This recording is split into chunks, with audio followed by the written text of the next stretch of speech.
Y con nuestro primer invitado del día vamos a hablar precisamente del más reciente informe de la organización Human Rights Watch, donde plasma la preocupación de los regímenes autoritarios en todo el mundo.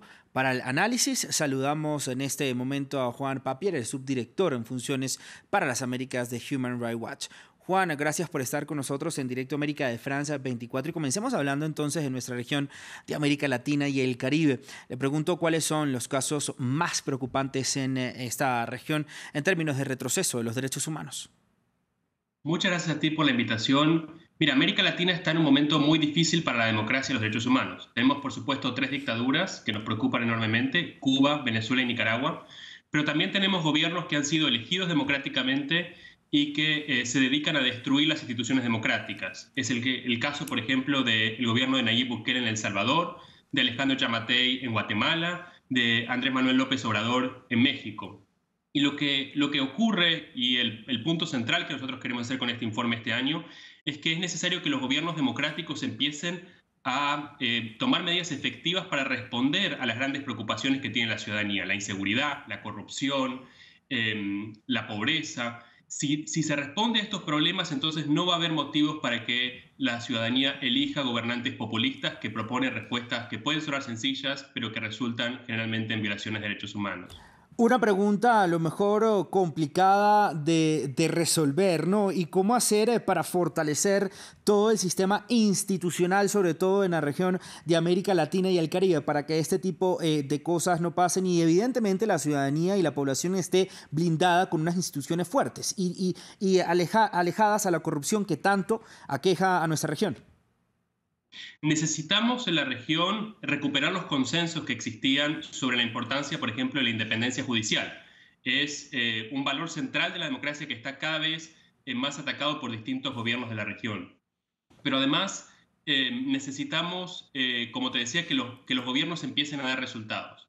Cuando no se dan resultados para enfrentar los problemas que afectan a la ciudadanía en el día a día, entonces eso genera una situación de desesperación que hace que los ciudadanos a veces adopten decisiones que en el largo plazo terminan siendo contraproducentes, como es elegir estos líderes mesiánicos que vienen a destruir la democracia. Es fundamental que los gobiernos democráticos prioricen los temas claves: inseguridad, pobreza, corrupción, y empiecen a dar resultados en estos temas para evitar estos manotazos de ahogado que toma la ciudadanía eligiendo estos líderes populistas autoritarios. Claro, y precisamente esto también lo podemos catalogar como una erosión a la confianza, digamos, de la población a los sistemas democráticos, eligiendo a estas personas que son un tipo de mesías que depositan su confianza, ¿no?, la ciudadanía para que arreglen todos los problemas de la región, pero ya vemos que no es así, como es el caso de El Salvador, que volvió también a ampliar este estado de excepción contra las pandillas, para luchar contra las pandillas, pero que se han denunciado una cantidad sin fin de violaciones a los derechos humanos también, ¿no?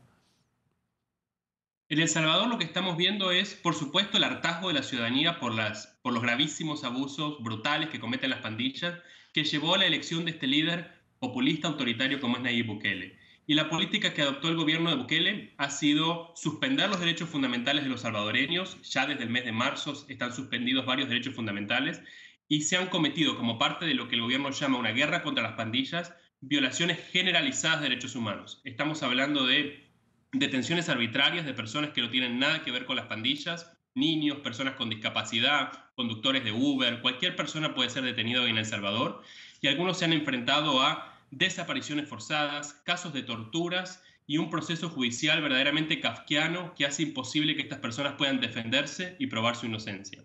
Claro, Juan, también ese lado, digamos, o por una derecha, ¿no? Pero también tenemos el contraste de otros gobiernos en nuestra región, elegidos recientemente, como por ejemplo el de Colombia, el de Gustavo Petro, después de tantos años también de la gobernanza de la derecha en Colombia, casi inexistente. La izquierda vino, un gobierno de izquierda a este país, también con la reelección, ¿no?, digamos, después de años apartado de la presidencia de Lula da Silva en Brasil. Digamos que en estos dos países, en Colombia y Brasil, se puede ver que los ciudadanos sí intentan reconciliarse de alguna manera con la democracia. Vamos a verlo, ojalá sea así. Creo que los ejemplos de Colombia y Brasil son distintos en varios sentidos. La buena noticia en Colombia es que la democracia ha sido capaz de procesar esta transición democrática de la derecha a un gobernante que por primera vez es de izquierda, y eso ha ocurrido sin mayores obstáculos, de forma ordenada, pacífica, tranquila. Lamentablemente en Brasil estamos viendo enormes dificultades, como vimos este domingo, con este ataque de estos ciudadanos que quieren impedir que los brasileños puedan ejercer su derecho a votar y elegir a su presidente, el presidente que ya ha sido electo, el presidente Lula da Silva. Luego los desafíos de estos gobernantes en estos países son muy distintos. El presidente Petro tiene que enfrentar el gran problema de derechos humanos que hay en Colombia, que es la inseguridad, la violencia por parte de grupos armados y criminales. Y en Brasil lo que hay que hacer es progresivamente recuperar la vigencia de derechos fundamentales que han sido dañados severamente por el presidente Bolsonaro, los derechos de las mujeres, los derechos de la población LGBT, y sobre todo enfrentar el problema masivo del Amazonas, donde se nos juega, digamos, la gran contribución que puede hacer América Latina para frenar el fenómeno existencial del cambio climático. Por supuesto, Juan, también tenemos que hablar de la región central. El caso más preocupante, además de El Salvador, por supuesto, está en Nicaragua, donde el gobierno se ha dedicado a reprimir a cualquier tipo de disidencia, unas elecciones presidenciales prácticamente sin ningún tipo de oposición. También los defensores de derechos humanos reprimidos por el régimen de Ortega. El régimen de Ortega también pues, ha desmantelado casi todas las instituciones del país. ¿Qué pasa específicamente con el caso nicaragüense? Mira, Nicaragua es una dictadura pura y dura. Probablemente sea una de las peores situaciones de derechos humanos que hoy tenemos en nuestro continente. Estamos hablando de un país con 200 presos políticos. Estamos hablando de un régimen que ha clausurado a 3.000 ONGs. Casi el 50% de las ONGs que existen en Nicaragua, según los registros oficiales, han sido clausuradas por el gobierno.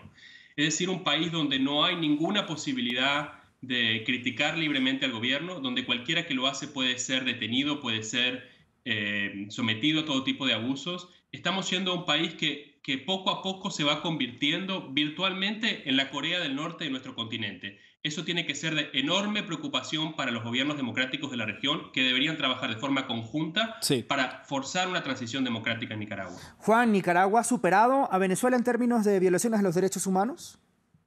Mira, es muy difícil, nosotros no hacemos rankings de comparación de los distintos países y es difícil comparar. En Venezuela también hay presos políticos, por supuesto, y hay una represión sistemática del disenso, al igual que en Nicaragua. Y además hay otros desafíos como la crisis humanitaria y la crisis migratoria. 7 millones de venezolanos que han salido del país, muchos de ellos a Colombia, muchos de ellos están cruzando el tapón del Darién. Es decir, la desesperación de estas personas por salir de Venezuela es enorme. Y la situación de derechos humanos ahí también debería ser una prioridad para los gobernantes democráticos de la región. Juan, dos temas que quiero tratar contigo antes de despedir nuestra conversación. México, una impunidad eterna, gobierno tras gobierno. ¿Qué pasa con estos casos que nunca se han resuelto, sobre todo también de asesinatos a periodistas?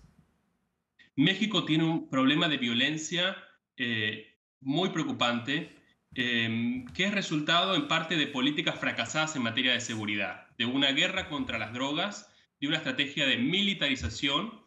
El presidente Andrés Manuel López Obrador, cuando era candidato, siempre se oponía a la estrategia de militarización y se presentaba como un futuro presidente humanista. Lo que ha ocurrido durante su mandato es que él ha profundizado como nadie en la historia de México la militarización del país. Y esto ha llevado, por un lado, a la desprotección de la ciudadanía, porque se trata de una estrategia de seguridad fallida que no da resultados, en la que han aumentado, por el contrario, los índices de homicidios, pero además ha deteriorado la democracia mexicana, porque el poder que tienen cada vez más los militares, por ejemplo, desempeñando tareas de civiles, hace que se genere opacidad sobre las tareas que desempeñan y haya lugares para la corrupción y para la falta de transparencia.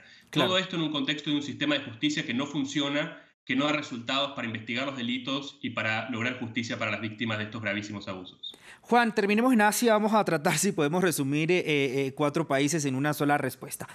La situación de, sobre todo, las mujeres en Afganistán, tras la vuelta de los talibanes al poder. También la situación de los uigures en China, reprimidos por el gobierno de Xi Jinping. La junta militar de Birmania, que sigue también persiguiendo a los rohingyas que quedan ahí. Se están expandiendo hasta Bangladesh. Hay preocupación ahí. Y, por supuesto, las protestas en Irán.